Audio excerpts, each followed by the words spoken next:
It was June 1859. A lone carriage struggled across northern Italy. The gentleman inside, the Geneva merchant Henri Dunant, was on important business. He was determined to be given an audience by Napoleon III, the powerful Emperor of France. Dunant knew that Napoleon was now somewhere nearby with his troops. Dunant suddenly found himself in the midst of a battlefield.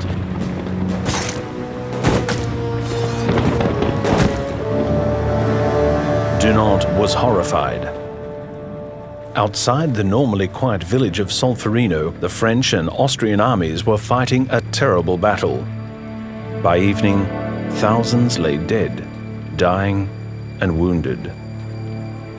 But the medical troops simply could not cope, and the weary and bloodied soldiers on both sides had enough to do just saving themselves and finding their way back to their lines.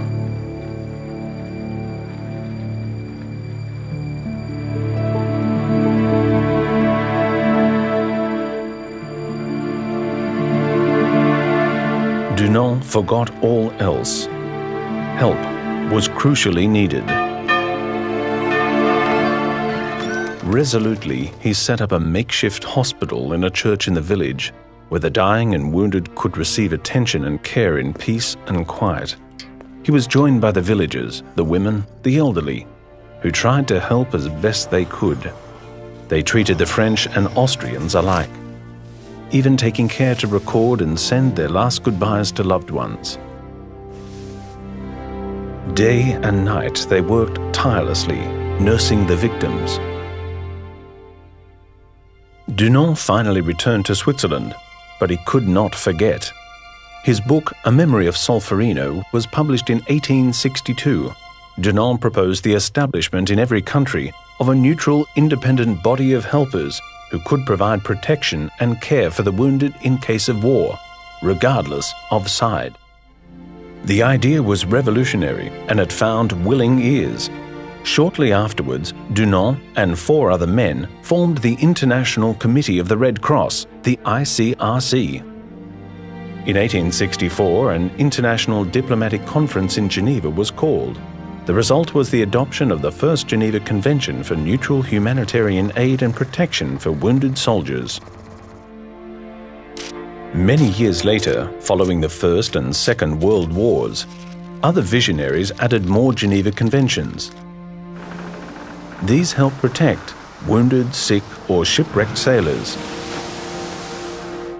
prisoners of war,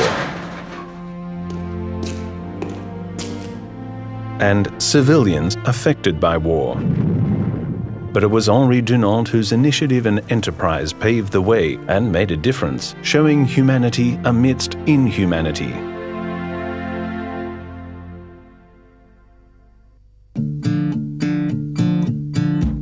There are now nearly 200 states signatory to the Geneva Conventions, a core part of international humanitarian law, or IHL.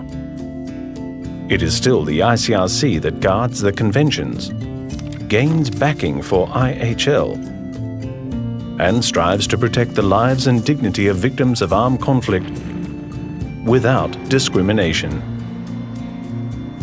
Not only wounded and sick soldiers, but also prisoners of war and other detainees who are visited repeatedly and for whom the ICRC engages in ongoing dialogue. The ICRC tries to persuade authorities to guarantee and uphold respect for their safety and dignity. Not only civilians directly affected by armed conflict, but also men, women, and children deprived of basic necessities as a result of war. Necessities such as water, food, healthcare, shelter, and clothing. The ICRC, with the help of national societies, also arranges contact between separated family members wherever able and tries to reunite them. Wherever possible, the ICRC is also on the spot to plead the cause of those affected by conflict to authorities, political leaders, and the military in order to help protect innocent lives, rights, and dignity.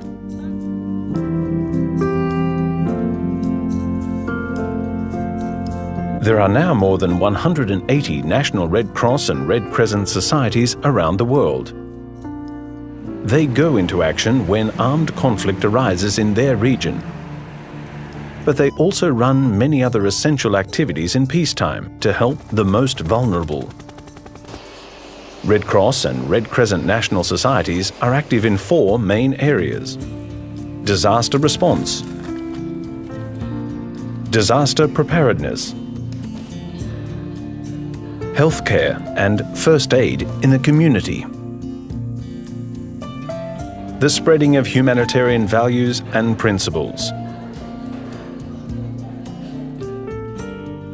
In 1919, the national societies decided to found their own International Federation of Red Cross and Red Crescent Societies. The Federation coordinates the work of the societies internationally, but also helps them launch international appeals for assistance, not only in the case of natural disasters, drought, typhoons, earthquakes, volcanic eruptions, floods, but also in the case of other emergencies such as population movements or socio-economic crises. It also has a mandate to strengthen national societies in order to help them become more effective in assisting those in need. Millions of Red Cross and Red Crescent staff and volunteers are helping to relieve fear, hunger, and need at this very minute, putting into practice Henri Dunant's essential idea.